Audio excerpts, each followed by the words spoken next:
એ पे बहुत अभिमान है। एक हष्ट पुष्ट करा पण एक खूप खवाड़ा एक बलवान करा कभी ऐसे तो मना नहीं करियो पण आप भगवान की कथा के लिए मना कर दे, आप पूजन के लिए मना कर दे। एक आध के कीर्तन जो कहते हमारे से इतनी देर नहीं बैठा है, मैंने कि पूजन कर दो अभिषेक तो के इतनी देर नहीं बैठी सका तो मैंने कि अभिषेक उबे उबे करो, वो भी तुम्हारा ही गुरु है। हाँ बैठे बैठे गए अभिषेक उबे उबे करो शंकर भगवान को अपने। उनका वास्तविकता ये है कि उनके घुटने में दर्द है पर इच्छा मन तो है नहीं भगवान में। बस इतना सही आपका अगर मुझे मन मिल गया तो यह 5 दिन की कथा आनंद में बोलो भागवत महापुराण की जय हो। क्योंकि मन पे अधिकार करना है, कर मन पे अधिकार ले तेरा हो गया भजन।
बोलिए शिव महापुराण की जय, नर्मदेश्वर भगवान की जय। आपको सिर्फ मन की व्यवस्था को संभालना है। मन को इधर उधर नहीं उलझाते हुए भगवान में जितना लगे और जैसे लगे वैसे लगा। और सबसे सस्ती चीज है कथा। यदि आपके सामने कोई पुराण रख दी जाए और कहा जाए कि संस्कृत में बांचो, तो धीरे धीरे पढ़ोगा, परेशान हो जाओगा, समझ में नहीं आएगा और रख दोगा। हिंदी में कह दिया जाए तो आप थोड़ा समय और दे देंगे पर समझ में नहीं आएगा। उसका कारण ये है कि आपको जो चीज चाहिए वो कथा सुनाने वाला जो रहता है उसके पास से मिलेगी। मन क्या है? मन ढूंढता रहता है उस ईश्वर की, इस भगवान की, भगवान गणेश जी की, माता जी की, हनुमान जी की कोई ऐसी कोई चमत्कारी बात हो जो आज मुझे ऐसा लग रहा है कि मेरे को सुनना चाहिए। आपको कथा में 5 दिन बैठने के बाद आपको जो चाहिए वो प्राप्त हो जाएगा। जो आशा लेके आए हैं कि मुझे ये समझना है तो वो समझ जाएगा।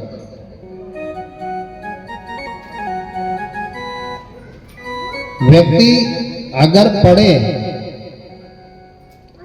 और भगवान को समझने की कोशिश करे, कथा को समझने की कोशिश करे, तो एक स्तोत्र है जिसका नाम है शिव महिम्न। भगवान शिव जी के महिम्न स्तोत्र के रचयिता जगत गुरु शंकराचार्य जी, उन्होंने उस स्तोत्र की रचना की है, वो पुराण में से निकाल के लाए हैं। उस स्तोत्र में ये लिखा है कज्जलम सिंधु पात्रे यदि लिखित्वा सारवता सर्वकालम। तो जिन भगवान की अपन कथा सुन रहे हैं वह भगवान की शिव कथा, शिव महापुराण, भगवान शिव जी के गुणगण गाने में कितनी सही, कितना पन्ना और कितनो समय लगे यो प्रमाणित शास्त्र में लिखो है। यो आपके आज बताऊं, शिव महिम्न स्तोत्र में लिखा है कि यदि माँ सरस्वती जैसी बुद्धि की देवी, जो बुद्धि आती है अपने अंदर, वो भगवती सरस्वती की कृपा है। वो सरस्वती भी भगवान शिव का अगर गुण गाए,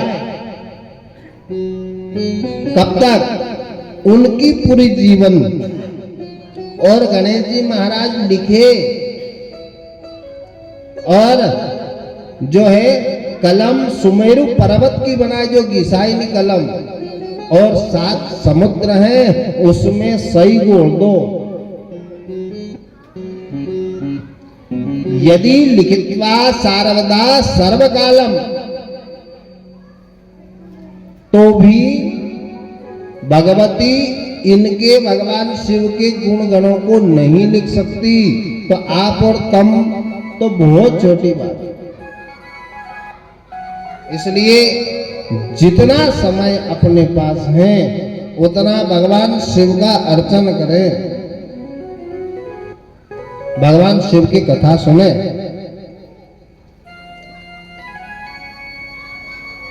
18,000 ऋषियों शौनक जी से पूछते हैं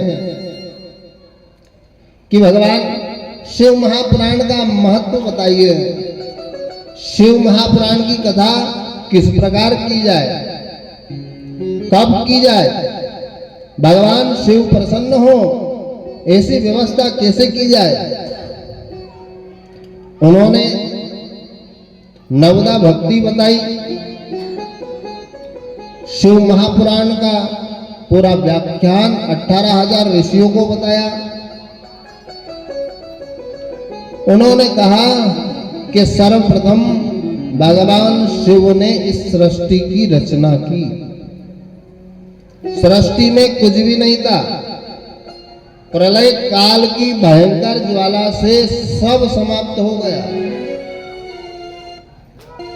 भगवान शिव ओगड़दानी भगवान भोलेनाथ की इच्छा हुई कि अब मुझे इस ब्रह्मांड को चलायमान करना है, इस ब्रह्मांड में जीव को पैदा करना है, इस ब्रह्मांड में सारे देवी देवताओं को पैदा करना है, इस ब्रह्मांड की रचना करनी है। वो भगवान शंभु ने भगवान विष्णु का अवतार किया। भगवान विष्णु के नाभि से कमल उत्पन्न हुआ, उसे जो है ब्रह्मा उत्पन्न हुए। कितने हो गए? ब्रह्मा, विष्णु, महेश, 3 देवता और 3 काल, सुबह दोपहर शाम, और त्रिगुणात्मक शक्ति। मनुष्य में जीव में प्रायः 3 चीज रे, सद्गुण, रजोगुण, तमोगुण। इनके अधिदेवता ब्रह्मा, विष्णु, महेश तीनों आज इस सृष्टि को रच रहे हैं। ब्रह्मा जी अपने आप को कमल पुष्प पर बैठा हुआ देखकर अचंभित हो गए कि मैं आया कहां से, मेरा जन्मदाता कौन है, मुझे किसने भेजा है। कमल नाल के अंदर वो जाते गए, ढूंढते गए, कोई छोर प्राप्त नहीं हुआ। ब्रह्मा जी फिर कमल पर आ गए, कमल के बाहर देखा, कुछ भी नहीं दिखा। भगवान ब्रह्मा ने आंखें बंद की और प्रार्थना की कि मुझे जन्म देने वाला कौन है। भगवान शिव जी का आदेश आकाशवाणी के द्वारा हुआ, हे ब्रह्मा तुम तप करो, तुम्हें सब समझ में आ जाएगा। क्या करो? तप। तप मतलब जतन।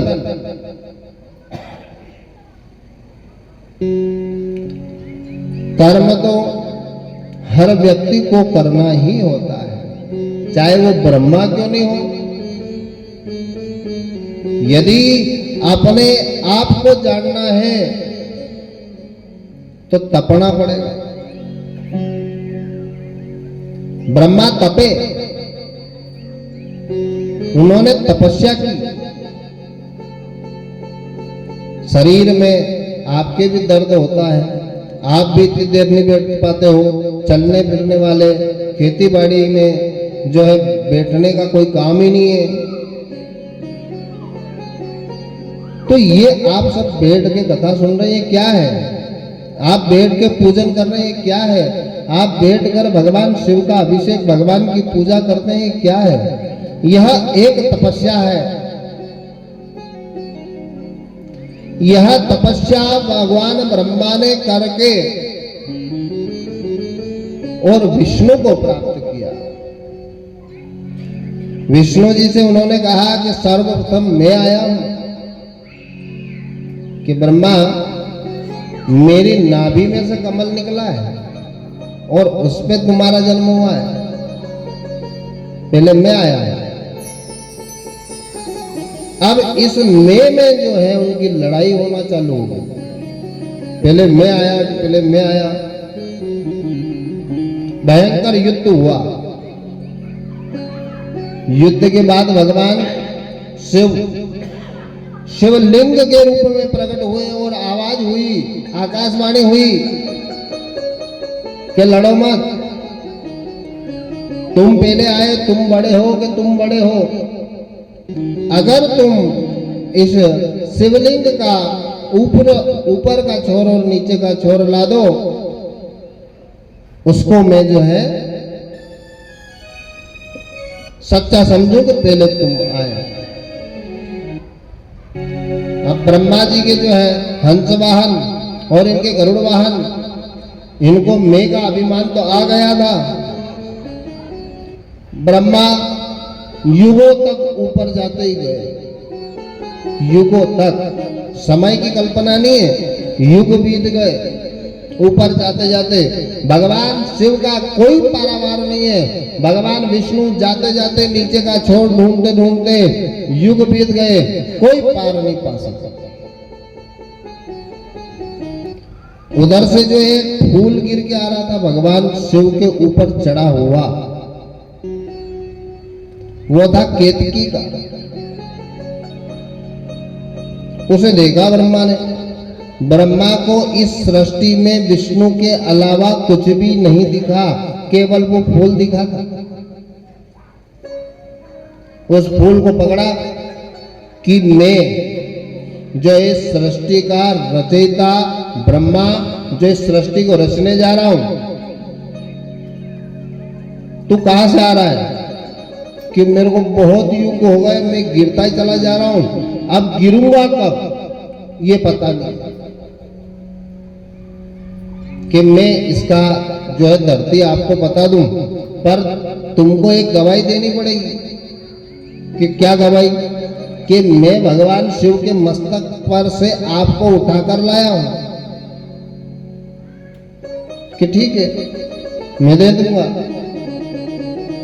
तब उस पुष्प को लेकर वह शिव के सामने खड़े हो गए। भगवान विष्णु भी आ गए। भगवान विष्णु से भगवान शिव जी ने पूछा कि मुझे बताओ, मेरा ये शिवलिंग नीचे कहां तक? कि भगवान आपको कोई पार नहीं है, कोई अंत नहीं है, आप तो अनंत हैं। फिर ब्रह्मा से पूछा कि ब्रह्मा ऊपर गए थे तो मेरा कहीं छोर प्राप्त हुआ? कि हाँ महाराज, मैं ऊपर देख के आ गया हूं। ये कहां तक है? कि कहां तक है? इस फूल से पूछ लो, मैं ऊपर से इसको उठा के लाया हूं। भगवान शिव जी क्रोधवश उस फूल को श्राप दे दिया, ब्रह्मा को श्राप दे दिया कि ब्रह्मा झूठ बोलते हो, तुम्हारी पूजा इस विश्व में कहीं नहीं होगी। ब्रह्मा जी पछताए। केतकी के फूल ने निवेदन किया, भगवान मुझे ब्रह्मा ने कहा था, इसलिए मैंने इनका साथ दे दिया, इसलिए बहिष्कार कर दिया। केतकी केवड़े का फूल आज भी भगवान शिव को नहीं चढ़ता है। कई पत्ता चढ़े दो उनका ऊपर, जितने भी पत्र पुष्प है सब चढ़ा दो, काय में मना नहीं करे।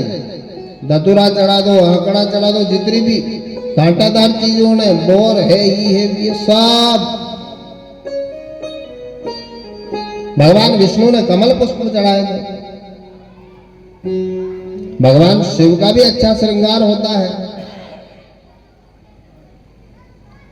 कोई सभी धतूरा नहीं चढ़ाए उनके कांटा वाला, बहुत अच्छा अच्छा श्रृंगार भी करते हैं। केतकी के फूल को श्राप और ब्रह्मा जी को श्राप दे दिया। स्तंभ का कोई पारावार नहीं पा पाया। अब भगवान विष्णु जी ने शिव जी के उस लिंग का पूजन किया, अभिषेक किया, फिर सृष्टि की रचना के लिए भगवान से निवेदन किया भगवान विष्णु ने कि सृष्टि का विस्तार करें। ब्रह्मा भी लज्जित थे।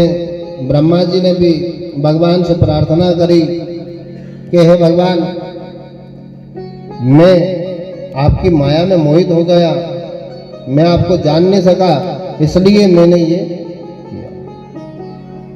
ब्रह्मा, अब आप सृष्टि की रचना करें। तो ब्रह्मा जी सृष्टि की रचना करने के लिए उद्यत हुए। ब्रह्मा ने सर्वप्रथम जो है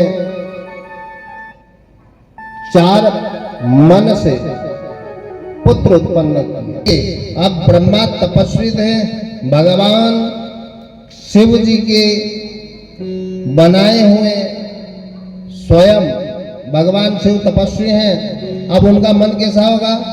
सनंदन सनत कुमार पैदा होते ही ब्रह्मा जी को प्रणाम करके बोले कि हम सृष्टि की रचना नहीं करेंगे,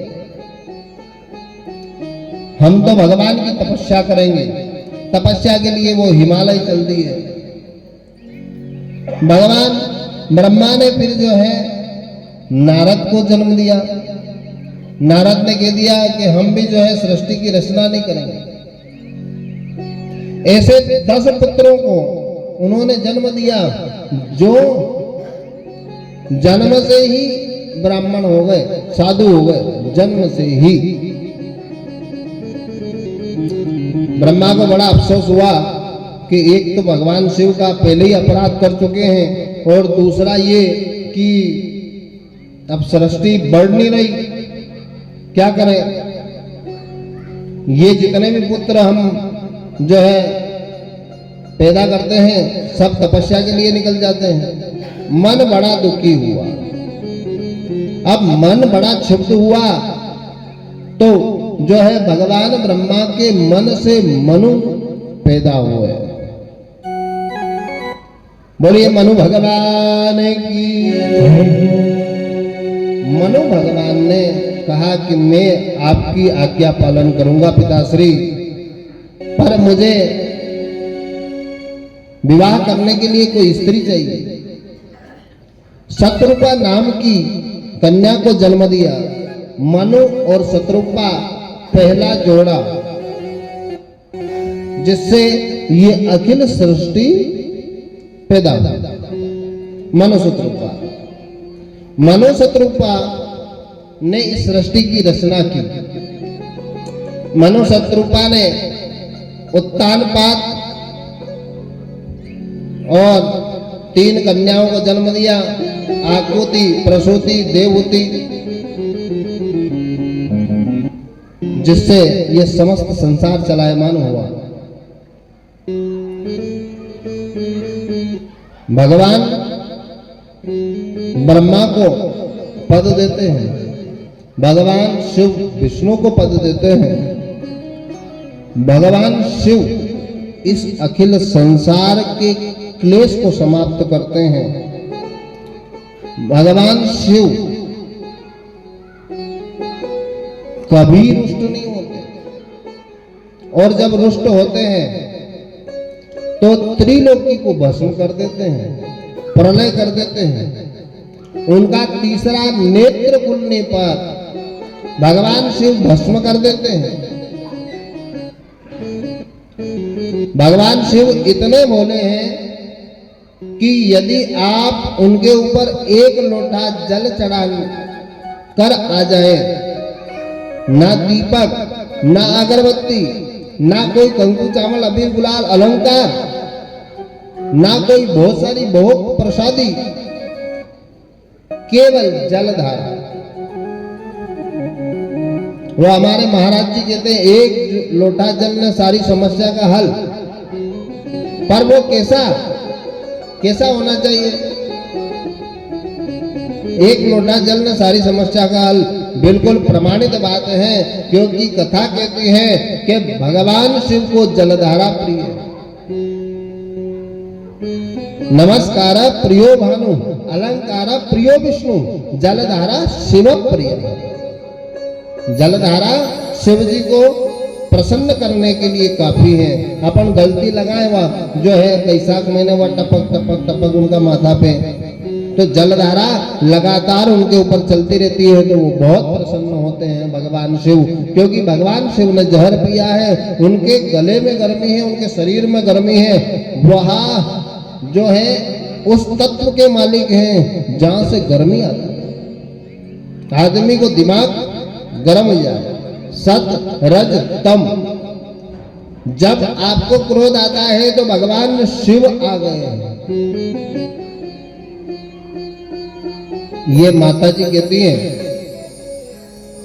अगर कोई क्रोध में आ जाए नहीं बासाब तो आप था बात तांडव करेगा, आप था बाबूजी तांडव करेगा देखते हो, तो तांडव मतलब शिव को ही वही क्रोध वाली समस्या, तो भगवान शिव को जो है क्रोध स्वरूप है, इसलिए उनको जलधारा अभिषेक दूध दही ये सब उनके इसलिए हैं। और हमेशा वो जो है तपस्या में मग्न रहते हैं, उनको पार्वती माता ही सेवा करती है, उनकी निलाना दुलाना ये वो सब व्यवस्था है, सारी व्यवस्था उनके हाथ में। तो भगवान शिव को जलधारा प्रिय है, भगवान सूर्य को नमस्कार प्रिय है, प्रातः जल्दी उठे नमस्कार करें। और भगवान विष्णु के सब चीज दुनिया में जो जो खावा पीवा की चीजें ने सब चढ़े तो 56 भोग, वो 56 भोग के आशिक है, उनके जितना भी अलंकार जो लगाना हो उतना अलंकार लगाए, उतनी देर लगाए, उनके कोई दिक्कत नहीं है। और यहाँ भगवान शिव को एक लोटा जल चढ़ाया और निकल आए। देखो आप हम भगवान शिव के गुणगान गा रहे हैं और भगवान शिव की मनोवृत्ति बताता हूं। क्षणे रुष्टा क्षणे तुष्टा, रुष्टा तुष्टा क्षणे क्षणे, एक क्षण में मानने वाले एक क्षण में रूठने वाले भगवान शिव हैं। माताएं भगवान शिव का इसीलिए पूजन करती है कि हमारा घर खटापट नहीं हो। हर माता का ये कहना है कि भगवान शिव जैसा भोलेनाथ जो है पति प्राप्त हो। ये कन्यावन पूजन करें न कई मांगे कि भोलेनाथ क्यों चाहिए साहब, भोलेनाथ ही क्यों चाहिए आप? क्योंकि उनको कोई व्यवस्था नहीं चाहिए, ना उनके घर चाहिए, ना भगवान के कोई बहुत बड़ी व्यवस्था के यो खानों के ऊ पीनो के कोई व्यवस्था। भगवान सब में संतुष्ट है। भगवान की मानस पूजा से भगवान संतुष्ट है।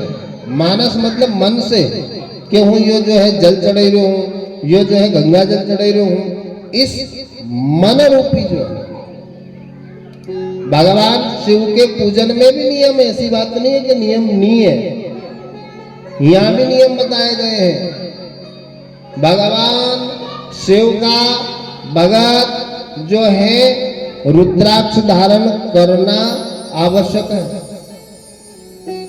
अगर भगवान शिव की भक्ति करना है तो रुद्राक्ष धारण करना अति आवश्यक है। भगवान शिव की पूजन करना है और भगवान शिव की भक्ति करना है तो आपको त्रिपुंड लगाना बहुत जरूरी है। भस्म को धारण करना बहुत जरूरी है। भले भस्म धारण छोटी सी करो, भस्म को धारण करना है, रुद्राक्ष पहनना है, फिर भगवान शिव का पूजन करना है।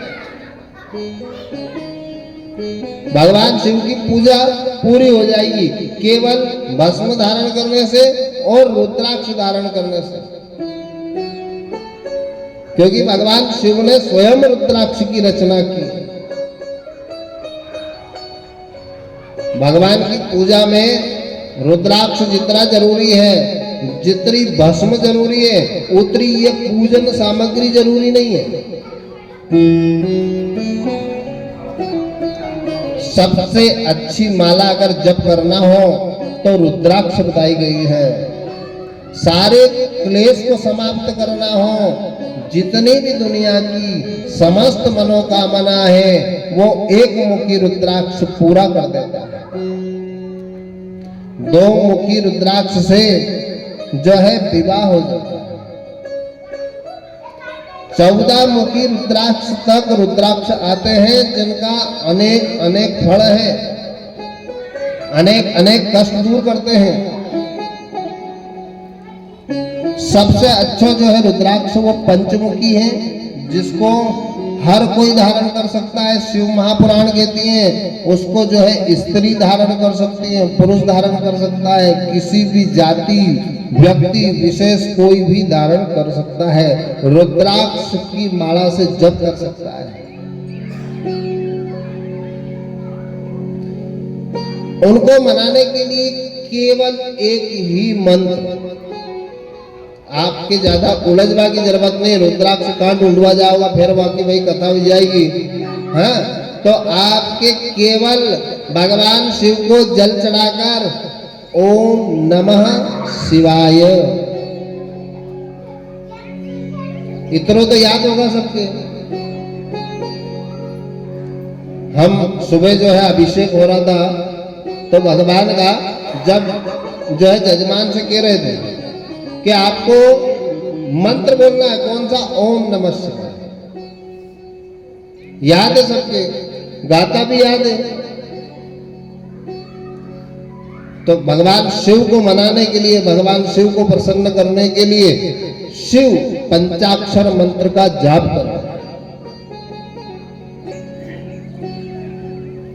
ओम नमः तेरा पल पल बीता जाए मुख से जप ले नमः शिवाय। तेरा पल पल बीता जाए मुख से जप ले नमः शिवाय। तेरा पल पल बीता जाए मुख से जप ले नमः शिवाय। तेरा पल पल बीता जाए मुख से जप ले नमः शिवाय।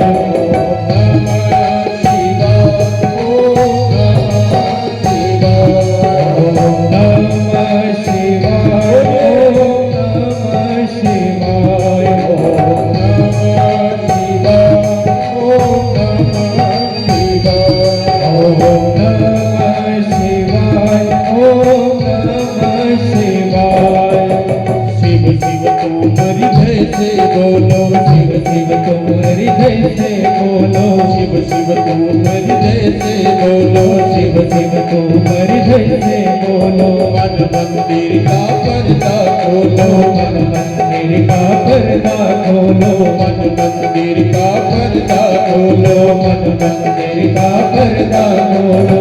अवसर खाली न जाए मुख से जप ले नमः शिवाय। वो तेरा अवसर खाली न जाए मुख से जप ले नमः शिवाय।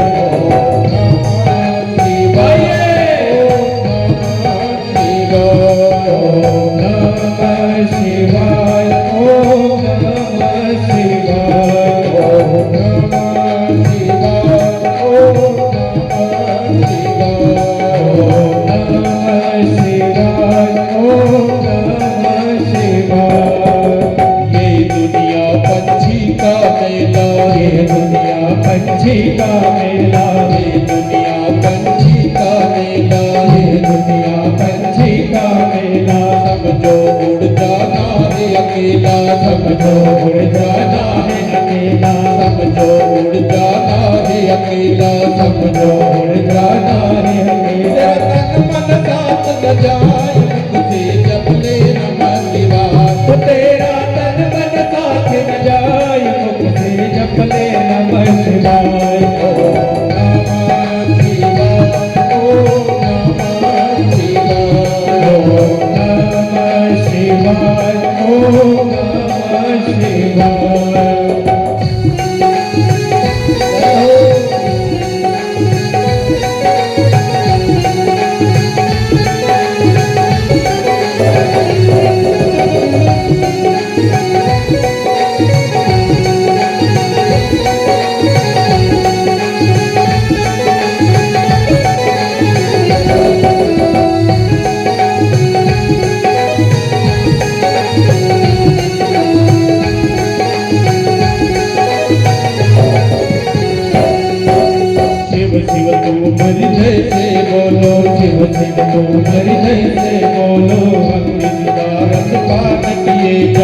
मंगलदायक मान किए जाए पूजन में मस्त बने जाओ, पूजन में मस्त बने जाओ भक्ति सुधारस पान किए जाओ, भक्ति सुधारस पान किए जाओ महाकाल के पाय मुक्ति जपले नमः शिवाय।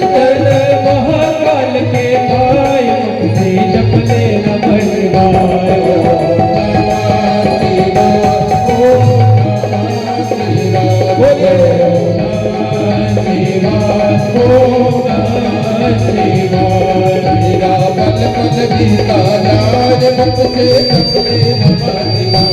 तेरा मन बल बीता जाए मुक्ते जपले नमः शिवाय।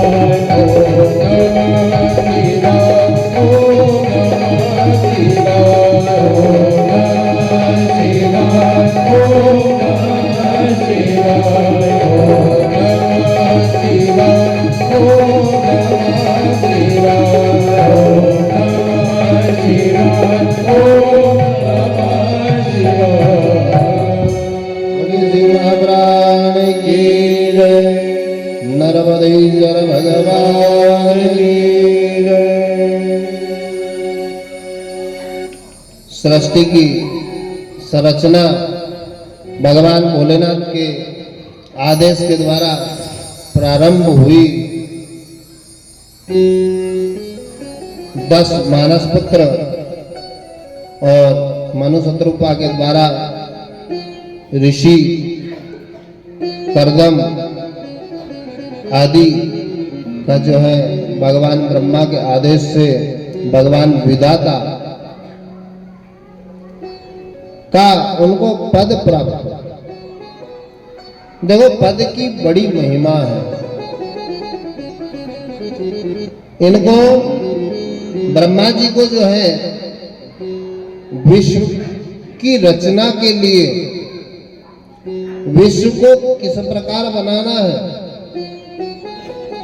मनुष्य को किस प्रकार रचना करनी है, मनुष्य को कैसे गढ़ना है, ये ब्रह्मा विधाता को पद दिया भगवान शिव ने। अब मानो कि सृष्टि की रचना हो गई तो इसको चलाए कौन, इसका भरण पोषण कौन करे? भगवान विष्णु जी को जो है पालन करता था पद, और भगवान ब्रह्मा से ही दक्ष का जन्म, और दक्ष से भगवती पराम्बा माता सती का जन्म। बोलिए सती माता की जय।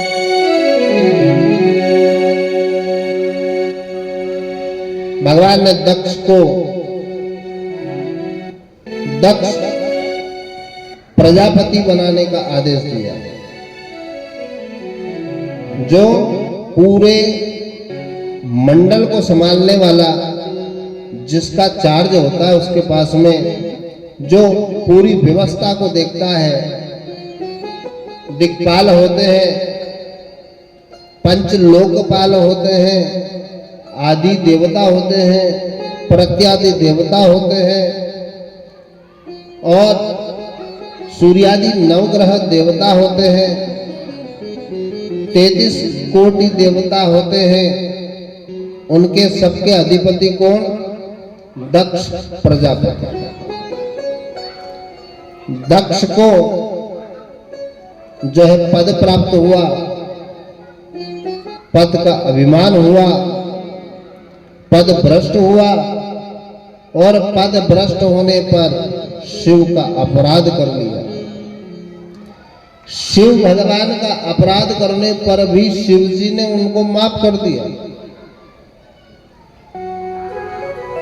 शिव जी ने उनको माफ कर दिया। आज अपनी मनोवृत्ति कैसी है? अपनी मनोवृत्ति ये है कि आपको ये कहते हुए शर्म नहीं आती है कि माँ भगवान को पूजन हो रहे, भगवान को यज्ञ हो रहे, भगवान कथा हो रही, हमारे से तो पूछी ही नहीं, हमारे से तो की ही नहीं, हम क्यों जाए? बोलिए साहब।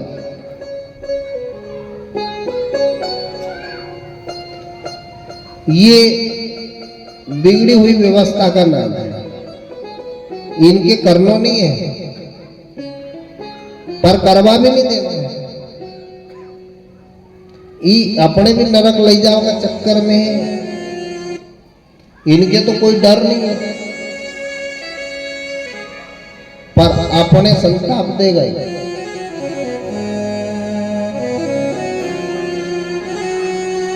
देखिए धर्म क्या है, आपको मानव शरीर दिया गया, कहीं से लाए क्या आप? चलो अपने आप में जतन करने पर आपको धन आपके अनुरूप नहीं आता है, आपका मन संतुष्ट पूरे जीवन नहीं हो पाता है, और तो ये शरीर कहां से ले आओगे? ये शरीर जो है वो अनमोल है, उस धन से भी बड़ी रकम है शरीर प्राप्त करना। और ये ऐसी व्यवस्था है कि बार बार मिलने वाली नहीं है। जो शरीर मिल गया है ये बार बार मिलने वाली व्यवस्था नहीं है, ये तो खत्म होने वाली व्यवस्था है, मिटने वाली व्यवस्था है। और दिनों दिन ये खत्म होती जा रही है, दिनों दिन आपके हाथ से समय निकलता जा रहा है। समय इतना बलवान है कि कल क्या हो कह नहीं सकते। भूकंप आ जाए, प्रलय आ जाए, इसलिए जो शेष समय बचा हुआ है उसका सदुपयोग करें। हमारे कोई पूजा पाठ करवा की जरूरत नहीं है, हमारे कोई भगवान ने जो है कमी नहीं रखी। ये शब्द है, हमने पाप कराया ही नहीं तो हम मंदिर क्यों जाए? बोलो आप, मतलब कि सब मंदिर जाए, जो कथा करे, कथा सुनवा जाए, भी सब पापी है। हाँ भी के देखो ये जो दौड़ दौड़ के मंदिर जो जाए नहीं, हम जो कथा सुनवाना ये कहने से यज्ञ दिन में दौड़ दौड़ के काम करे धर्म का, उनके पापड़ा उनके भी डराए भी कि ये सब पापी है। जिनने पाप को कमाए कबल जो है 2 नंबर को लगाना पड़ रही, तो भाई साहब 1 नंबर को तब भी कहीं कहीं लगाओ नहीं, तम कहाँ ले जाओगा? माथा पे पोटली बांध के कोई ऊपर लइयो गई, लइयो है तो एकाध बते दो। पूरे जीवन जो करता है वो आखिरी में तकलीफ देने आ जाता है उसको। एक सिर्फ एक भजन भक्ति ही ऐसी है जो आखिरी में काम में आएगी। ना तो तुम्हारा रचाया हुआ संसार, ना तुम्हारे बड़े बड़े बंगले, घर, मकान, गाड़ी, यहाँ तक की औलाद, केवल काम क्या आएगा? जो आपने अच्छा कर लिया। और अच्छा क्या है? अच्छा वो है जो आप सच्चे मन से सोच रहे हैं, सच्चे मन से बैठ जाना, भगवान का ध्यान लगाना और फिर सोचना मुझे करना क्या चाहिए, क्या करना चाहिए आपको। सोचो जरा, आंख बंद करके।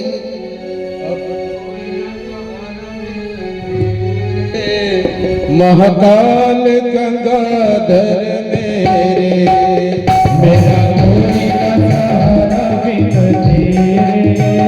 महाकाल गंगाधर मेरे, मेरा कोई न सहारा बिन तेरे। महाकाल गंगाधर मेरे, मेरा कोई न सहारा बिन तेरे। महाकाल गंगाधर मेरे,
फंस करके, विधियों के जाल में फंस करके, विधियों के जाल में फंस करके, विधियों के जाल में फंस करके, झूठी उलफत में फंस करके, झूठी उलफत में फंस करके, दुख पाए नाथ घनेरे, दुख पाए नाथ घनेरे, महाकाल गंगाधर मेरे, मेरा कोई न सहारा बिन तेरे, महाकाल गंगाधर तेरे।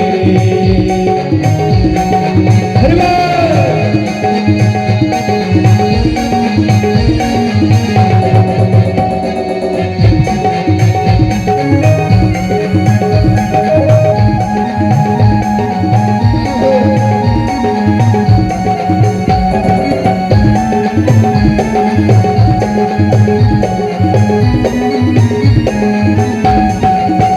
तुम दीन बंधु हितकारी हो, तुम दीन बंधु हितकारी हो, तुम दीन बंधु हितकारी हो, तुम दीन बंधु हितकारी हो, मैं दुखिया शरण तुम्हारी हो, मैं दुखिया शरण तुम्हारी हो। अब दीन है तेरे, महाकाल गंगाधर मेरे, मेरा कोई न सहारा बिन तेरे, महाकाल गंगाधर तेरे।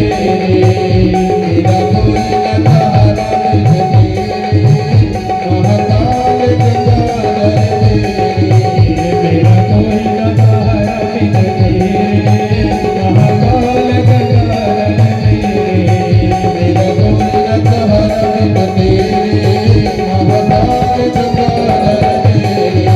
मेरा कोई न सहारा बिन तेरे, महाकाल गंगाधर तेरे। महाकाल गंगाधर मेरे, महाकाल गंगाधर तेरे। शिव महापुराण की जय, महाकालेश्वर भगवान की जय।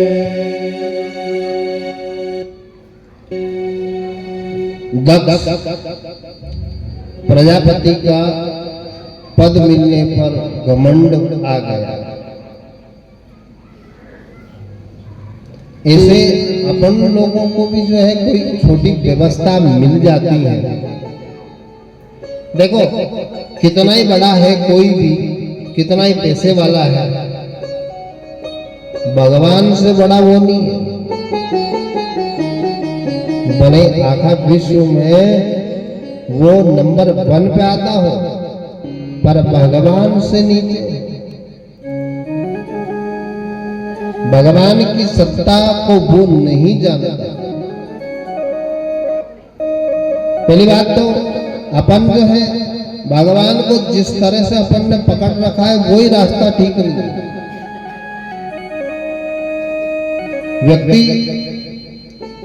जो भगत बन के आ जाता है, जो भक्ति में आ जाता है, जो नहीं आए भी तो कलयुग का प्रभाव से नहीं भी आएगा, पर जो आ गया उसको डर क्या है। ऐसा नहीं हो कि बीच में अपन पूजा छोड़ के चल जाए तो भगवान अपने त्रिशूल लेके थोड़े अपना पाछे है। बहुत सारी अवधारणाएं हैं, क्योंकि अपन ने कहीं कर रखे है गुरु अनेक पकड़ रखे। गुरु एक तो सबसे बड़ो दुष्ट अपनो मन गुरु, अपना मन जो है वो दुष्ट गुरु है, और जितना भी जो सांसारिक गुरु है वो सदगुरु है। मन तो का मन की करेगा, है नहीं? क्या कहता है मन? अपने हिसाब से जो है संरचना कर लेता है वो, कि मेरे को ये पसंद है, ये जो है भगवान मारे ही पसंद है, और भी खराब देवता हनुमान जी महाराज मारे पसंद ही नहीं। भी खराब नहीं है, भी कलयुग में सच्चा है। भगवान शिव खराब नहीं है, कलयुग के हिसाब से अच्छा। डर की भक्ति अपन ने जमाए रखी है।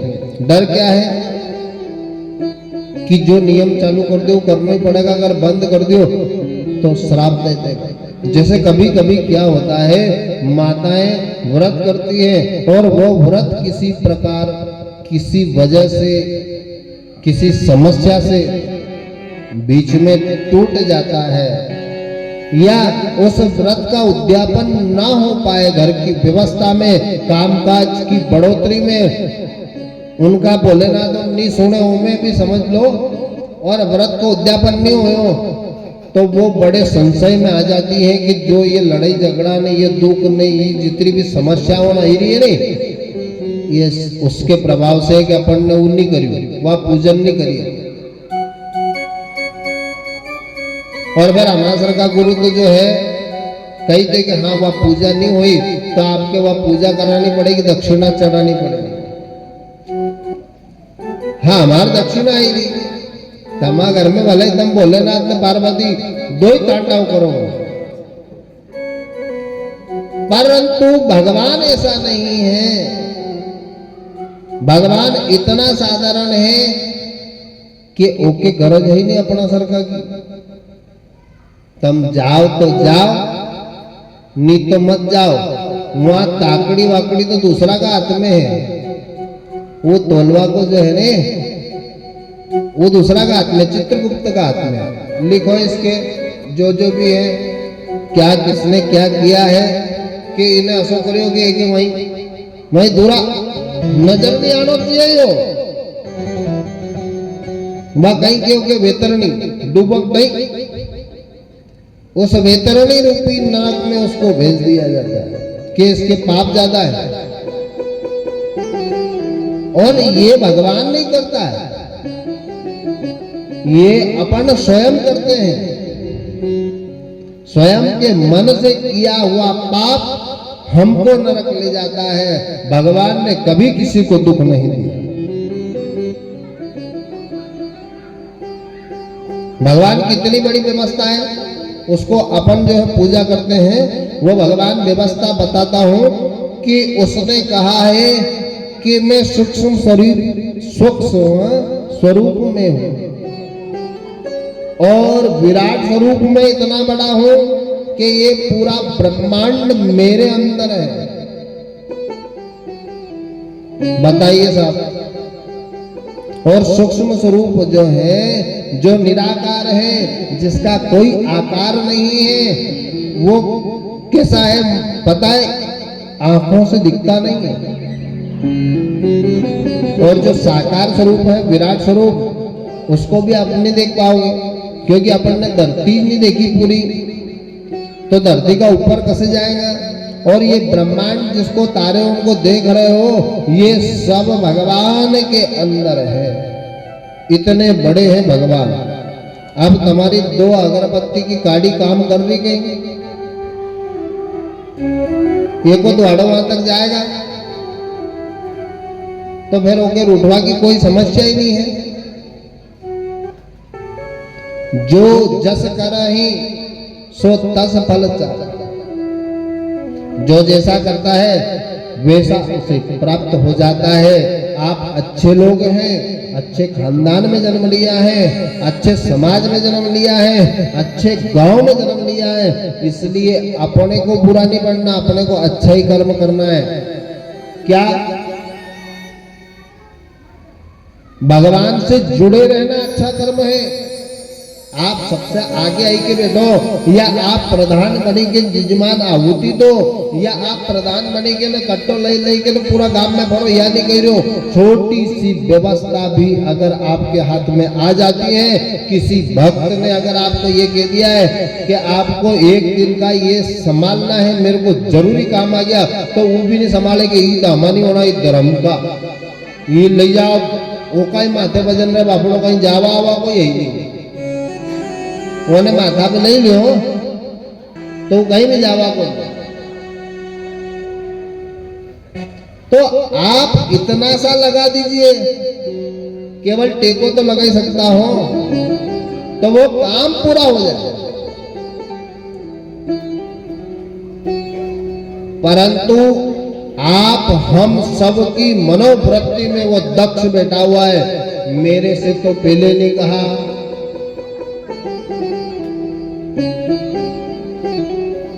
अब की तो अब क्यों करूं। मान लो मारे कथा की पहला नहीं की तो हूं बुरा माने के बैठ जाऊं, तो फिर मारा अच्छाई में न बुराई में फिर कई अंतर सा।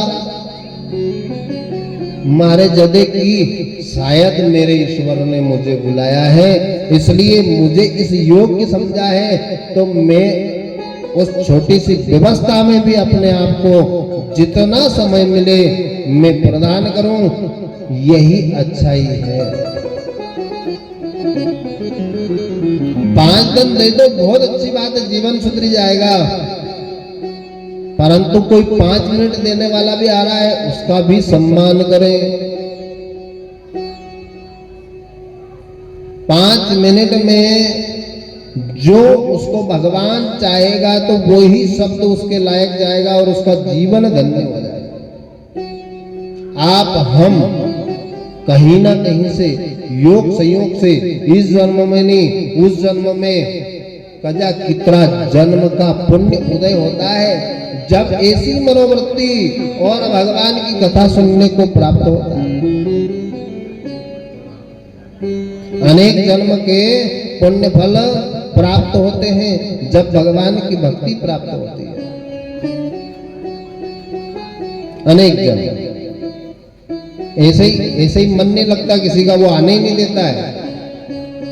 देखो आपके यदि शरीर मिला है और शरीर में भी ऐसा घर मिला है कि आपको भगवान से जुड़ने में कोई अड़चन ही नहीं है, आपके कोई विशेष ज्यादा गड़बड़ नहीं है, भगवान की ऐसी व्यवस्था है कि घर में और भी करवा वाला है, तो आप थोड़ी देर भगवान को दे। अगर कोई भगवान बैठा है ना घर में, तो भी बा माँ कहीं तीरथ से ले आया बापड़ा, तो भी सिंहासन में भी वहां का जो नर्मदा जी को एक जो है शंकर भगवान ले आया, भी एक वहां से गोमती ले आया, एक वहां से शालाग्राम ले आया, बद्री विशाल से एक लिया, उनके उनने भगवान गाड़ो भर के बैठे रखे, हूँ कैसे पूछू उनके 2 घंटा तो उनमें ही लागे। आधा एना कारण से पूजा नहीं करे, भी बा माल आया तो बापड़ा भी डोकरा डोकरी आधो दिखे आधो नहीं दिखे, उन भगवान के पूछता रहे 2 बजे तक, 2 बजे रोटी मिले उन्हें। क्यों? क्योंकि उनने ऐसा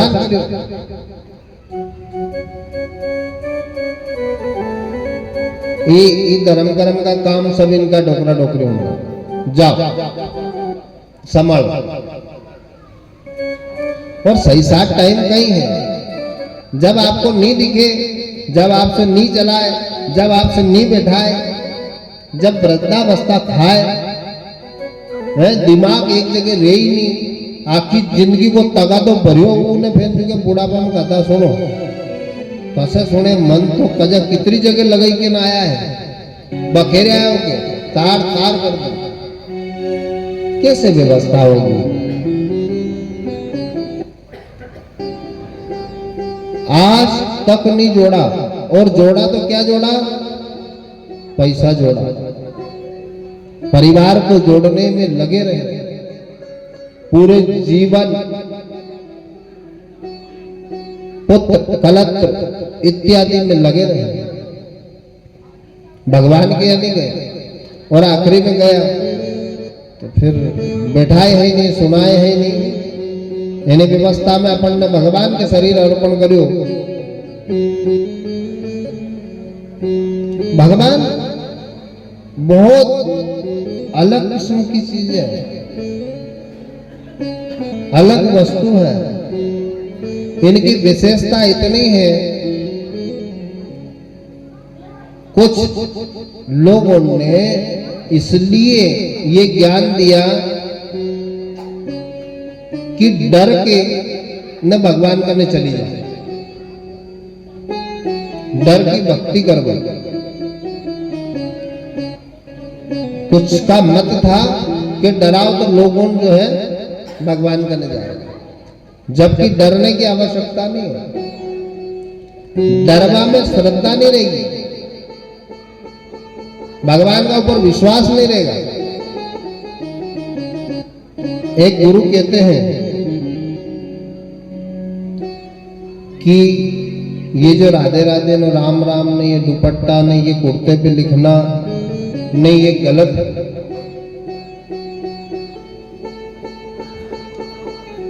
उन्होंने बड़े मंच के गुरु हैं, विश्वविख्यात गुरु, पर मैं अपनी बुद्धि के अनुसार, मेरे ज्ञान के अनुसार उस शब्द को अपनी बुद्धि में विवेक से आपको समझाना चाहता था। देखिए, आपने जो वस्त्र पहना है, आपने जो दुपट्टा धारण किया है, आपने जो टोपी धारण की है, उसमें हरिओम या राम या राधे राधे लिखा है, तो वो गलत नहीं है। क्यों? क्योंकि भगवान तो मेरे अंग अंग में बसता है, वो कण कण में बसता है, वो पूरे शरीर में व्याप्त है। जब वो कण कण में है तो शुद्धि अशुद्धि सभी जगह है। भगवान ने पूरी सृष्टि की रचना करी है, तो उसने वहां बुरा नहीं किया है, खराब जगह अपन ने कर दी है। कपड़ा पहनने से कोई गलत नहीं है। वो व्यक्ति के घर पे श्री राम लिखा है, तो वो श्री राम 10 जने निकलते हुए पढ़ेंगे कि श्री राम भवन, श्री राम भवन, श्री राम भवन, और उस पे ओम नमः शिवाय लिखा है, ओम नमः शिवाय। तो अच्छोरियों ने 10 जना का नाम लेवाया। वो गुरुजी ने कहा कि इसके ऊपर नीचे बैठते हो तुम, आप इसको धोते हो हाथ दूसरे कपड़े के साथ, तो इस पे नाम नहीं रहना चाहिए, राधे राधे नहीं लिखना चाहिए, राम राम नहीं लिखना चाहिए। तो मारा तो हर अंग में, मारा पाँव में भी तो भगवान बसिया है, मेरे पूरे शरीर में उसको धारण कर चुका हूं, मेरे पूरे घर की व्यवस्था में वो है, मेरी अच्छाई में है, मेरी बुराई में है।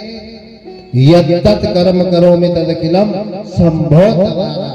मैं अच्छा बुरा जैसा भी काम कर रहा हूं, आपकी आराधना है शंभु।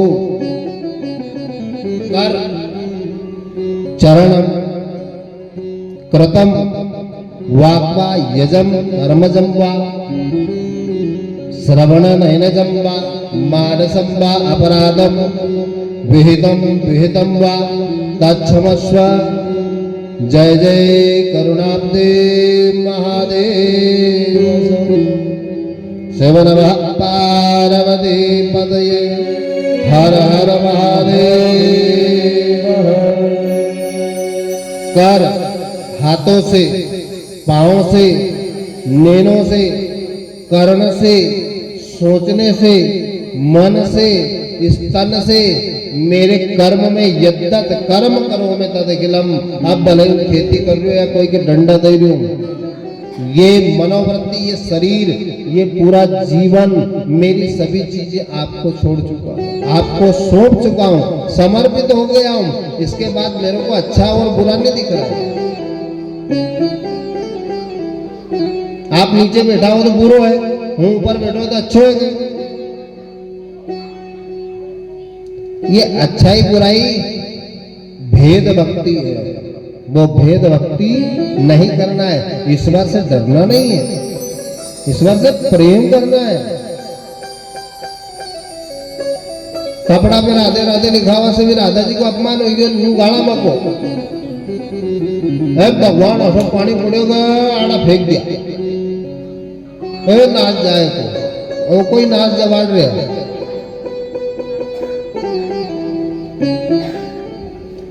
उनके भी गाली देते हैं। अब ये समझ रखनी है कि नाम का पाछे लपेट ही रहा हो, फालतू में उलझी रहा हो, सुलझी नहीं रहा हो,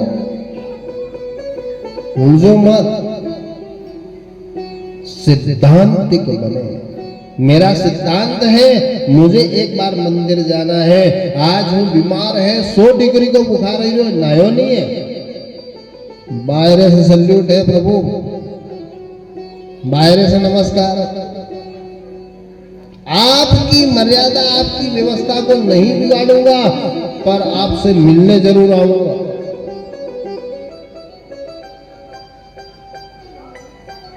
सिद्धांतिक बने, सिद्धांत धारण करें भगवान के। तो आपका मन की आवश्यकता है, मन नहीं बदलो, आपने सब कर्म बदल दिया, पूजा ने, पाठ ने, जप ने, आराधना ने सब करी, मन के कई में नहीं कर पाया।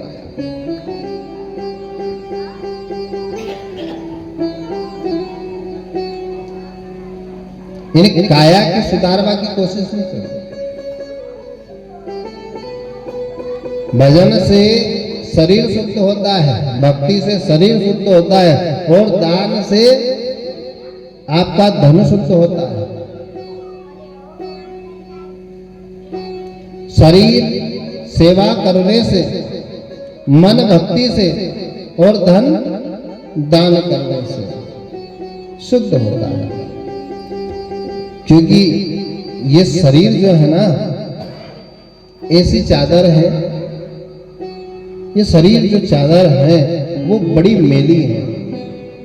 ना जाने कजा कितना जन्म का घिसाया हुआ ही रे, आप घिसैया घिसई घिसई के शंकर बन गया। जब आज भगवान के पास बैठे,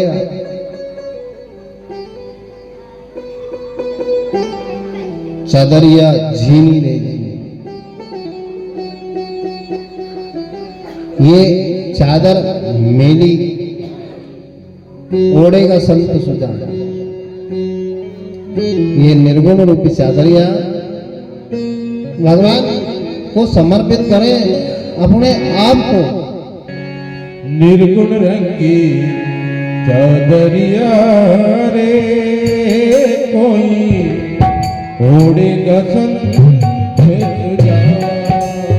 निर्गुण रंगी चादरिया रे, कोई ओढ़ेगा संत सुजान। निर्गुण रंगी चादरिया रे, कोई ओढ़ेगा संत सुजान। कोई ओढ़ेगा संत सुजान रे, कोई ओढ़ेगा संत सुजान। निर्गुण रंगी चादरिया रे, कोई ओढ़ेगा संत सुजान।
पार्वतीश्वर भगवान भगवान की जय। हम किसी के मन को हताहत पहुंचाने के लिए नहीं, मैंने पहले ही कहा है कि मैं मेरी बुद्धि के अनुसार उस प्रश्न का उत्तर देता हूं कि नाम लिखा हुआ कपड़ा पहनना धारण करना चाहिए कि नहीं।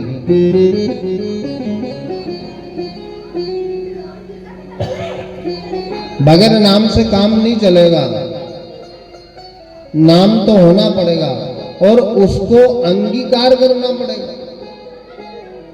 इतना रम जाए उसमें कि अपने आप की सुध ना हो, किनकी अपने आप की सुध ना हो, इतना रमना है। अच्छा, जितना भी पूजा पाठ बढ़िया है, जितना भी नियम बढ़िया है, जितनी भी आराधनाएं बनी है, सिर्फ गति करने के लिए बनी है, आत्मा की शुद्धि करने के लिए, परमात्मा को प्राप्त करने के लिए बनी है कि ये जो शरीर है इससे ये आत्मा मुक्त हो जाए। ये जतन करने के लिए शरीर दिया गया है, भगवान को प्राप्त करने के लिए शरीर प्राप्त हुआ है। आप रोजाना भगवान का पूजन करें, रोजाना भगवान की आराधना करें, रोज भजन करें, रोज उनकी कथा सुने, रोज पाठ करें और 24 घंटे उनको याद करें। हो सकता है कि वह अंत में आपकी मति में बढ़ जाए, आपकी मति ऐसी हो जाए कि आपको अर्ध सुसुप्त अवस्था में भी केवल भगवान का नाम याद रहे। जैसे भगवान समाधिस्थ शिव जी राम जी का नाम लेते हैं, सिर्फ उस अंत गति को सुधारने के लिए ही सारी भक्ति की प्रेरणा दी जाती है। एक नाम आपका कई जन्म सुधार देगा, एक, और वो कलयुग में ज्यादा प्रभावी है। कलयुग केवल नाम आधार, वो नाम का आधार बताया गया उनने कि नाम तो आपको उठते बैठते सोते देखना क्या है, भगवान को करना क्या है, भगवान की भक्ति। सब दूर भगवान नजर आना चाहिए, इतनी प्रगाढ़ भक्ति रहना चाहिए। अब वो कैसे होगी? हर जगह वो समा जाएगा तब आप उसमें उलझे हुए हैं, क्या करें क्या नहीं करें, किस भगवान को पकड़े किस भगवान को छोड़े। बहुत सारा लोगों ने कृष्ण के पकड़ रखे, बहुत सारा ने राम जी के, हनुमान जी के, उनमें भेद लगाया भरिया, इष्ट नहीं जान सकिया। हम छोटी छोटी कल्पनाएं करते रहते हैं।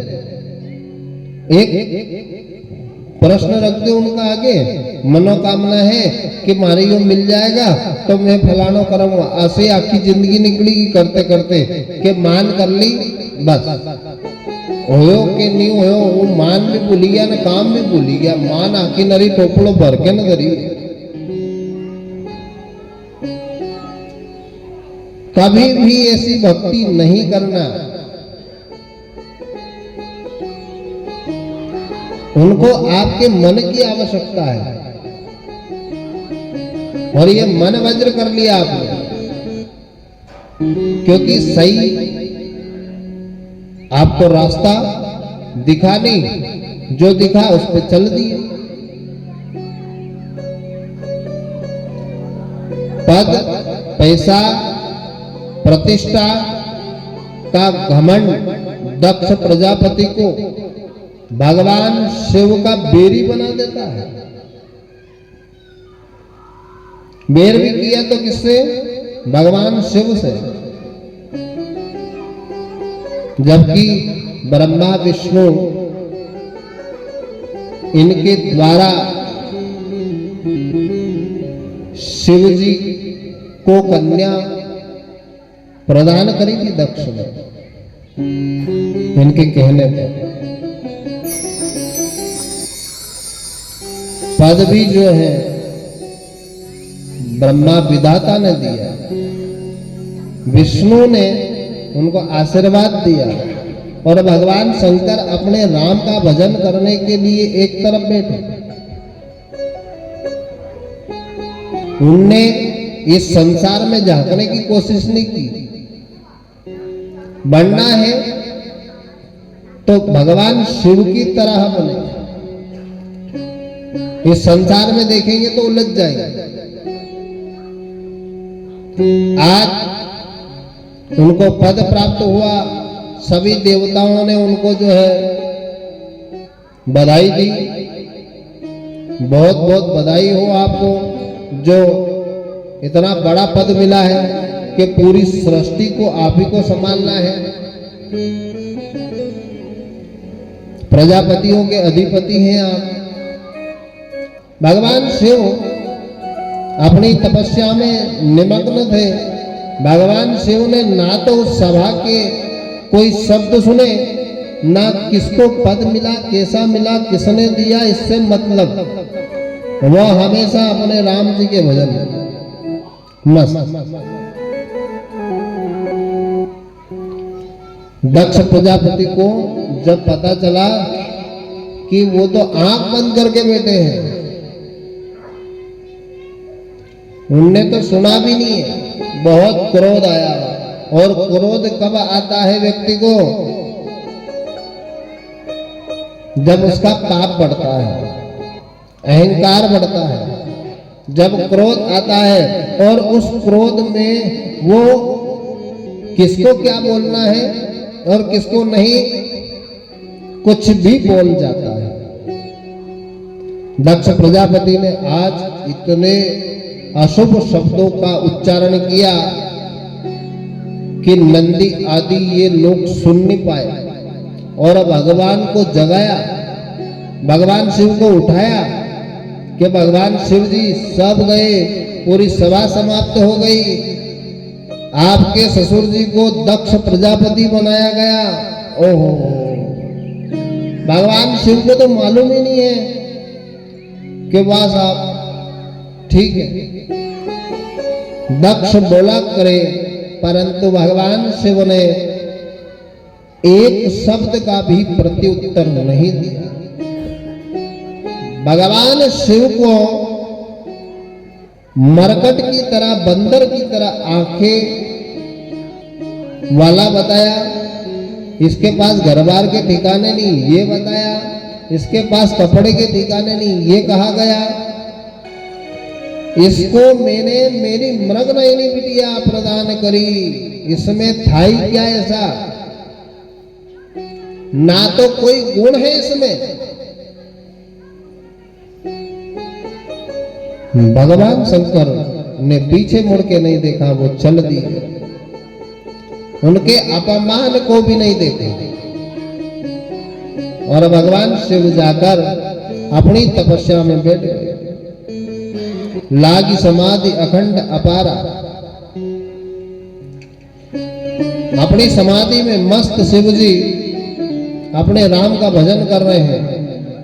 उनको संसार से कोई मतलब नहीं है, संसार से दूर कैलाश में बैठे हुए हैं। संसार में क्या चल रहा है उनको कोई मतलब नहीं है। संसार में किसको पद मिलेगा, कौन कार्य करेगा, कौन सृष्टि चलाएगा, किसको क्या करना है, उनको कोई। भगवती सती प्रसन्न मुद्रा में भगवान शिव का पूजन करती हैं। नंदी आदि रोज जो है उनका आरती, पूजन, स्नान आदि जो है अच्छे नियम पूर्वक जो है रोज उनके यहाँ चलता रहता है। भगवान शिव के गण शिव की तरह शिव को कोई परेशानी ना आए, इस प्रकार से उनकी सेवा करते हैं। भगवान शिव ने उस बात को जो उनके ससुराल में हुई थी वापिस सती के सामने नहीं दोहराया। आप हमारे साथ कभी कुछ ऐसा हो जाए कि आप हमारे ससुर या कोई ससुराल वाले कोई उल्टा शब्द कहे तो अपन आखी समाज के गज गजेगा। और घरे आई के ने जो है नी उन्हें पार्वती की चटनी बटी जाए कि था दाई जी ने 10 जना का बीच में आबे नहीं छोड़ रही आबे, इसलिए ही भोलेनाथ की आराधना करे कि सुनिया ही करे, खाली के है नहीं कहीं। इसलिए इनको भोलेनाथ की आराधना ज्यादा करती महिलाएं कि भोलेनाथ जो है सुनिया करे खाली। इतने दिन बाद भी भोलेनाथ ने सती माता से ये नहीं कहा कि मेरा अपमान तेरे घर में, थारा पियर में, थारा पिता का मुख से हुआ है, कुछ भी नहीं बोला। उनको मालूम है शिव अगरदानी है कि संसार है ही ऐसा, ये क्या है दुखालय है। यहाँ किसी को सम्मान मिलता है, यहाँ किसी को अपमान मिलता है,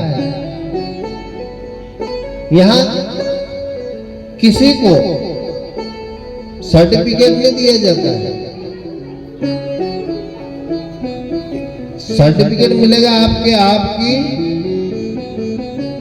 अलग जगह पे, आपके ध्यान में,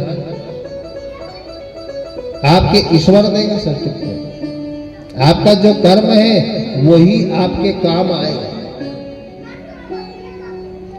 सती भगवान शिव से कहती है कि भगवान बहुत दिन हो गए अपन कहीं जो है यात्रा पे नहीं गए, कई युग युगांतर व्यतीत होने पर भगवान शिव की समाधि टूटती है।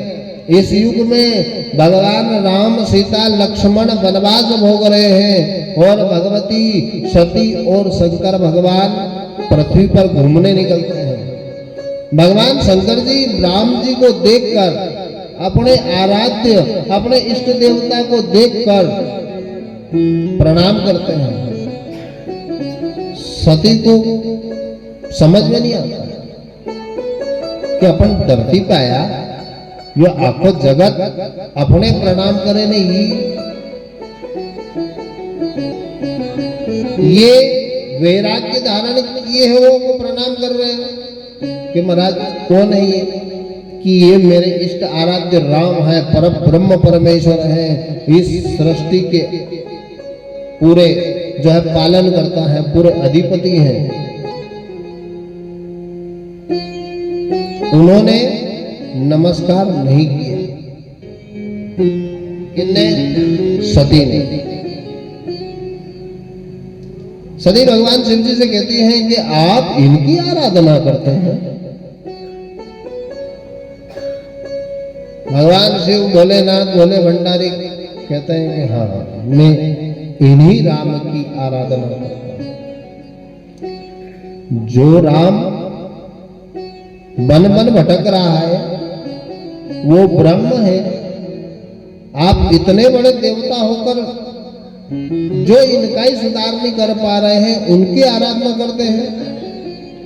देखो दक्ष प्रजापति, उसके मन में सिर्फ जरा सा लेस क्रोध अभिमान था, इसके कारण से उनकी पुत्री सती महान देवी होकर भी आज भगवान राम पर ऐसा संवेदन जो है शब्द वह ऐसा सोचती है कि भगवान राम में भेद है, ये ब्रह्म नहीं हो सकता।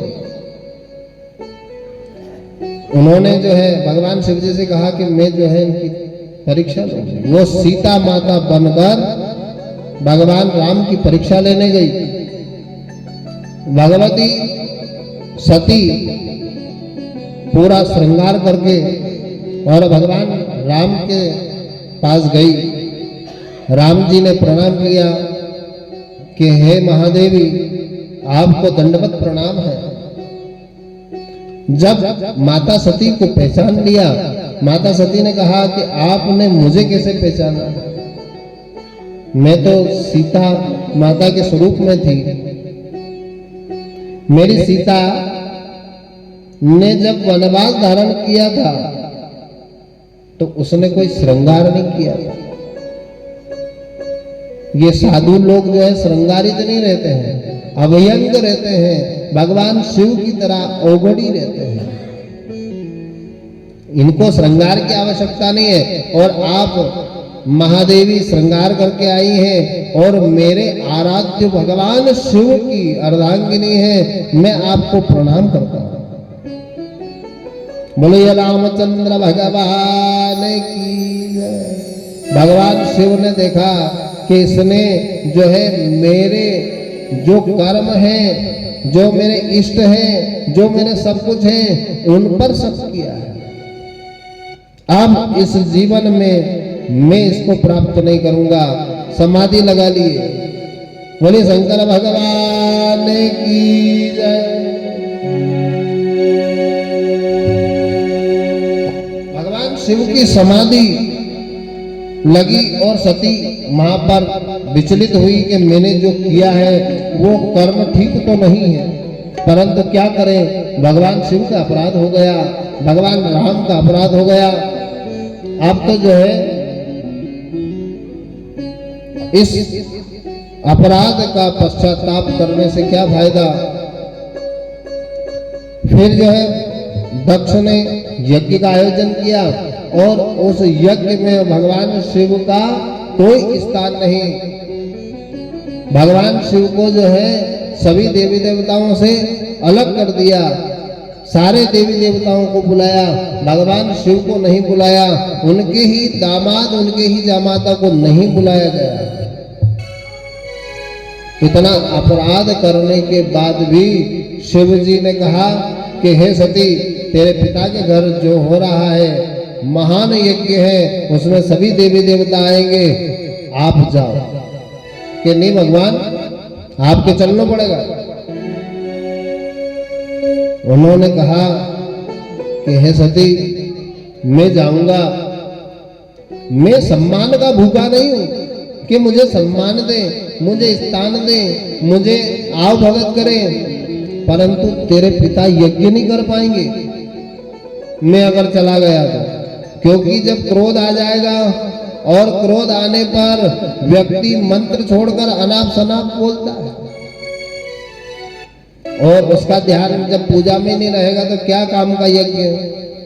इसलिए जो है मैं यज्ञ में नहीं जाऊं। आंखें बंद कर ली सती, अकेली चल दी।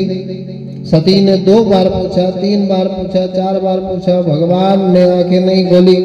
जब वो कैलाश से नीचे उतरने लगी, जब नंदी को बुलाया और कहा कि जाओ, इसको कोई कमी नहीं रहनी चाहिए, इनके साथ जाना, कोई कष्ट नहीं होना चाहिए। माता सती के साथ नंदी सारे जो हैं शिवगण चल दिए हैं और यहाँ पर दक्ष की यहाँ आकर माता को प्रणाम करती है, पिता को प्रणाम करती है। पिता इनकी तरफ देखते ही नहीं है और बहनों की ईर्षा को देखती है, अनेक देवताओं को देखती है, अनेक सिंहासन को देखती है, भव्य यज्ञ को देखती है, पर भगवान शिव के स्थान को देखती है तो भगवान शिव का स्थान नहीं होने पर, क्लेश क्रांत होने पर, पिता को पूछने पर, पिता के अपशब्द को सुनकर, पति का अपमान सुनकर वह सती, वह पत्नी जो अपने पति के कारण, अपनी पति की मर्यादा भंग होने पर, अपने पति को कोई सम्मान नहीं मिलने के कारण से दावाग्नि को ग्रहण कर लेती है, मरने को उत्सुक हो जाती है, हवन कुंड में भस्म हो जाती है। बोलो सती मैया शिव महापुराण जय हो। जैसे ही सती ने यज्ञ विध्वंस किया, हाहाकार मच गया, ब्रह्मा विष्णु महेश अपने घर चले गए। और भगवान शिव को पता चला, शिव ने वीरभद्र को पैदा किया। वीरभद्र को पैदा करके और अपनी जटा से वीरभद्र को पैदा किया। वीरभद्र को आदेश दिया कि पूरा यज्ञ और यज्ञ के जजमान सबको नष्ट भ्रष्ट कर दो। वीरभद्र जैसे तूफान आता है, आंधी आती है, हवाएं चलती हैं, प्रलय की हवाओं की तरह वो आया और सबको, यहाँ पर जितने भी यज्ञ करता ब्राह्मण थे, जितने भी यज्ञ करने वाले थे, जो जजमान दक्ष था उसका गला काटकर हवन कुंड में स्वाहा।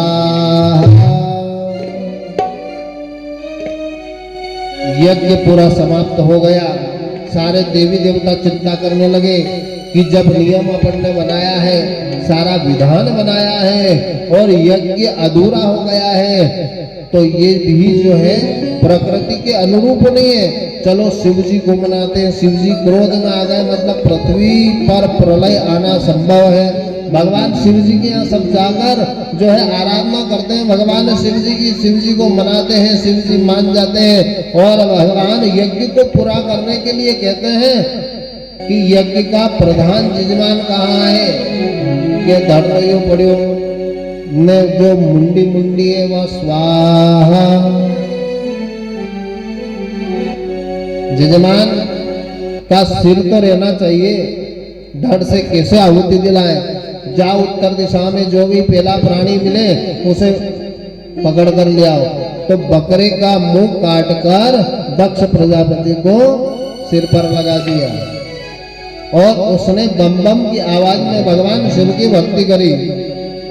बम बम बोलते हैं तो भगवान शिव प्रसन्न होते हैं। इसी प्रकार दक्ष प्रजापति ने शिव जी को प्रसन्न किया, यज्ञ को पूरा किया, सभी देवताओं को आशीर्वाद मिला और भगवान विष्णु ब्रह्मा ने कहा कि आपकी नीचे नीचे की पेड़ी जो काली है यज्ञ की, वह आपकी है और जो बचा हुआ भाग है वो सब आपका है। हे भगवान शिव, आपका स्थान इस यज्ञ में दिया जाता है। बोलो यज्ञ नारायण भगवान की। यज्ञ को संपन्न करके भगवान शिव फिर जो है समाधि में चले जाते हैं। शिव महापुराण की जय। आज के आनंद की जय। कितना बजी गया?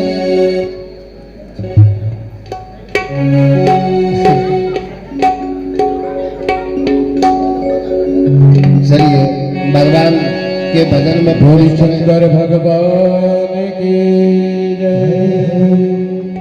कैलाश पर्वत पे बस गयो रे, भोला मेरा फूलों से सज गयो रे। पर्वत पे बस गयो रे, भोला मेरा फूलों से सज गयो रे। कैलाश पर्वत पे बस गयो रे, भोला मेरा फूलों से सज गयो रे। कैलाश पर्वत पर बस गयो रे, भोला मेरा फूलों से सज गयो रे।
10 बजे कथा पूरी होगी तो फिर प्रसाद कम पड़ेगा।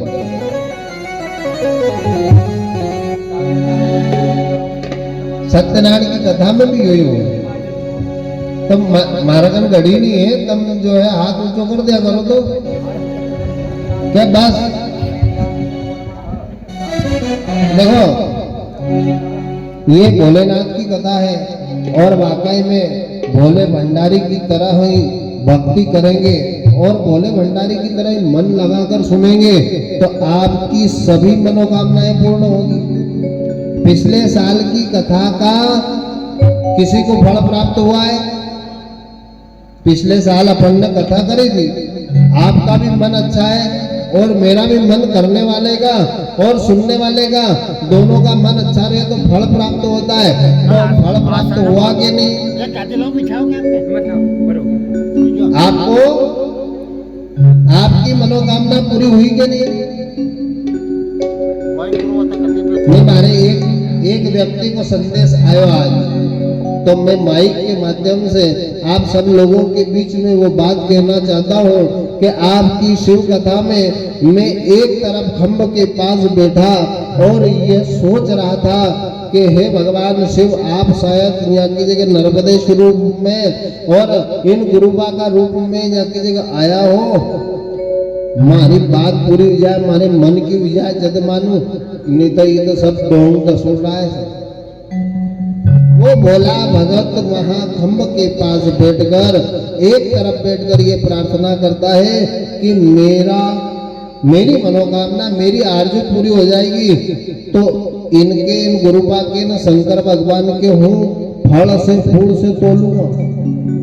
ये मारा काका जी कहीं कहती रही हूँ, मार में तो वजन ही 85 किलो, काका जी थोड़ो तो पूछ, तो मार से पूछ ही ले तो कहीं को नानो देखता। अब हुई के नहीं पूरी कि वहां तो सगड़ा काम मुंडन से बनवा लग गया। सट सट बोला भगत भोलेनाथ सट आशीर्वाद छड़े रुष्टा छड़े तुष्टा रुष्टा तुष्टा छड़े छड़े। मेरी कथा पूर्ण होने के दूसरे दिन उसको जो पैसे की व्यवस्था नहीं हो रही थी वो हो गई, उसके यहाँ पानी नहीं था वो पानी हो गया और उन्होंने तीसरी जो मनोकामना पूरी करवा की थी भगवान शिव से, वो तीसरी मनोकामना भी पूरी हो गई।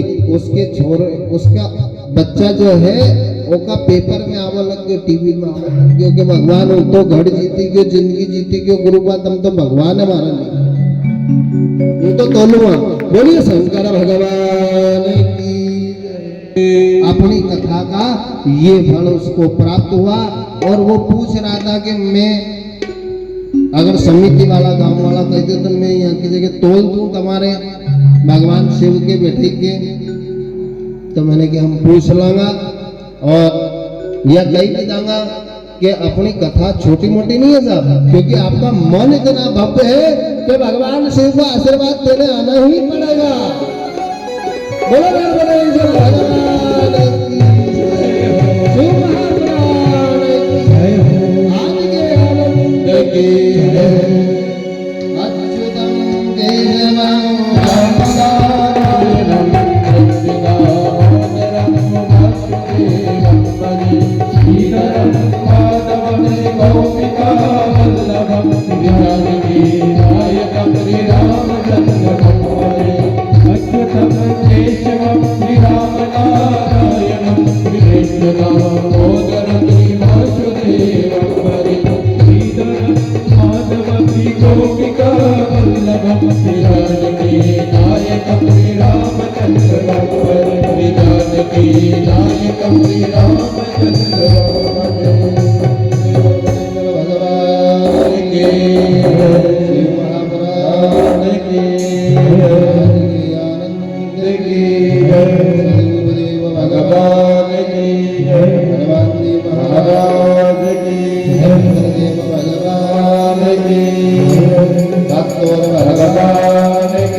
खड़े हो जाए के लिए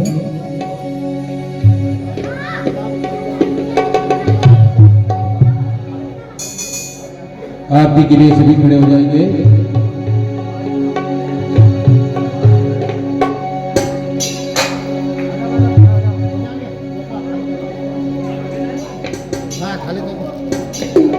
जय शिव ओंकारा प्रभु जय शिव ओंकारा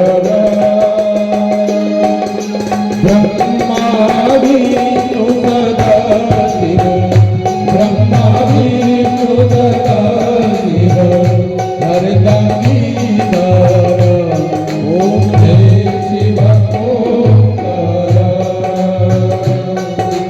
एकानन चतुरानन पंचानन राजे भोले पंचानन राजे हंसानन करुणानन हंसानन करुणानन दशवाहन साजे ओम हर हर हर महादेव।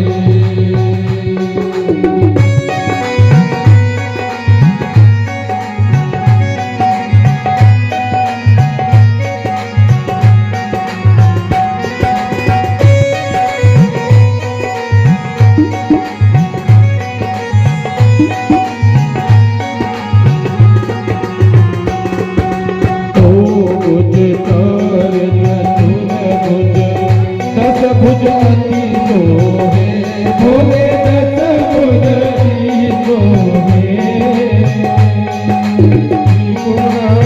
रूप निरखता त्रिभुवन रूप निरखता त्रिभुवन जन मोहे ओम हर हर हर महादेव।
शरण्ये त्र्यंबके गौरी नारायणी नमोस्तुते।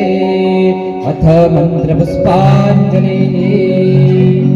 ॐ गगने नादगणमाय दत्तदेवास्तानि धर्माणि प्रथमान्यासन्नाथे अनाकं महिमानः स्वजन्तयत्र पूर्वे साध्याः शान्तिदेवाः। ॐ राजाधिराजाय प्रयसायिने नमो वयं वैश्रवणाय गुरुमहे समे कामान कामकामाय मह्यं कामेश्वरो वैश्रवणो ददातु कुबेराय वैश्रवणाय महाराजाय नमः। ओम सुस्ते साम्राज्यं भोज्यं स्वराज्यं वैराज्यं पारिवेष्टमराज्यं महाराजमाधिपत्यं मन्तप्रसव्याय स्यात् सर्वभौमा सर्वायुशान्ता दापता दन्ता पृथिवी सुभुन्तपर्यन्ताय एकराजरी पदभ्य श्लोको गीतो वृतः परिवेष्टारो मरुतस्यावसन्नगृहे आवेक्षितस्य कामप्रेर्विश्वे देवा समासतेति। ओम विषवादचक्षुरतो विषवादो भोगो विषवादो वाहोरुतो विषवादो स्वात सम्भाव्यां तमादेशं पादरेत्या भावोमि जनय देवकीका।